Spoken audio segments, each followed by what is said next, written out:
এবছরও যে সকল শিক্ষার্থী তোমাদের প্রাপ্ত ফলাফলে সন্তুষ্ট হতে পারোনি, তোমরা বোর্ড চ্যালেঞ্জের আবেদন করেছো, অধীর আগ্রহে বসে আছো তোমাদের ফলাফলের জন্য। তোমাদের ফলাফল প্রায় প্রস্তুত। আগামী 10ই আগস্ট সম্ভবত তোমাদের বোর্ড চ্যালেঞ্জের ফলাফল প্রকাশ হতে পারে। গণমাধ্যম সূত্রে যতটুকু জানা যায়, এই বছরে 2.5 লক্ষাধিক শিক্ষার্থী তাদের 6 লক্ষাধিক খাতা চ্যালেঞ্জ করেছে। 6 লক্ষাধিক খাতাকে চ্যালেঞ্জ করে শিক্ষার্থীরা বোর্ডে আবেদন করেছে। বোর্ড কর্তৃপক্ষ যে সকল শিক্ষার্থী তাদের খাতাকে চ্যালেঞ্জ করেছে, সেই সকল খাতাগুলো বোর্ড থেকে বের করে অভিজ্ঞ শিক্ষকদের কাছে পর্যালোচনা করার জন্য দেওয়া হয়েছিল। অভিজ্ঞ শিক্ষকেরা পুঙ্খানুপুঙ্খরূপে নিরীক্ষণ করে কোথাও ভুলভ্রান্তি হলে সেটা সংশোধন করে খাতাগুলো প্রধান নিরীক্ষকের কাছে জমা দিয়েছিলেন।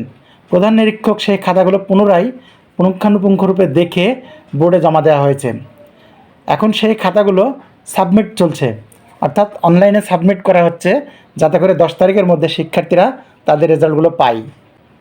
6 লক্ষ খাতা পর্যালোচনা করে দেখা গেছে এর মধ্যে কিছু শিক্ষার্থীর রেজাল্ট পরিবর্তন হয়েছে, অধিকাংশ শিক্ষার্থীর রেজাল্ট পরিবর্তন হয়নি বা হবেও না। ওই সকল শিক্ষার্থীর রেজাল্ট পরিবর্তন হয়েছে যেই সকল শিক্ষার্থী তার ওএমআর ফর্মে roll number, registration number, set code, এমনকি হল সুপারের সিগনেচার করেনি, সেই সকল শিক্ষার্থীর খাতাগুলো পুনরায় নিরীক্ষণ করে পরিবর্তন করা হয়েছে। আর ওই সকল শিক্ষার্থীর রেজাল্ট পরিবর্তন করা হয়েছে যাদের প্রশ্নপত্র সঠিক মূল্যায়ন হয়নি, অর্থাৎ সব উত্তরপত্রে নম্বর প্রদান করা হয়েছে, কিন্তু যোগ করতে গিয়ে কোনো একটি উত্তরের নম্বর যোগ করতে ভুল হয়েছে, সেই শিক্ষার্থীর খাতা পরিবর্তিত হয়েছে। আর ওই শিক্ষার্থীর খাতা পরিবর্তন হয়েছে যেই শিক্ষার্থীর প্রাপ্ত নম্বর ওএমআর শিটে তোলা হয়েছিল না, সেই শিক্ষার্থীর নম্বর পরিবর্তন হয়েছে।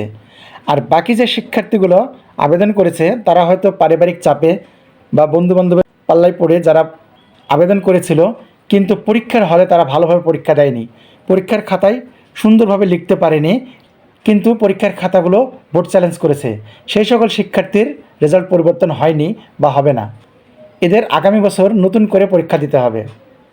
যাদের রেজাল্ট পরিবর্তন হয়েছে তাদের জন্য শুভকামনা রইল, আর যাদের রেজাল্ট পরিবর্তন হয়নি তারা আগামী বছর পরীক্ষা দেওয়ার জন্য প্রস্তুতি নেবে, এই প্রত্যাশা করে এখানে শেষ করছি। ধন্যবাদ।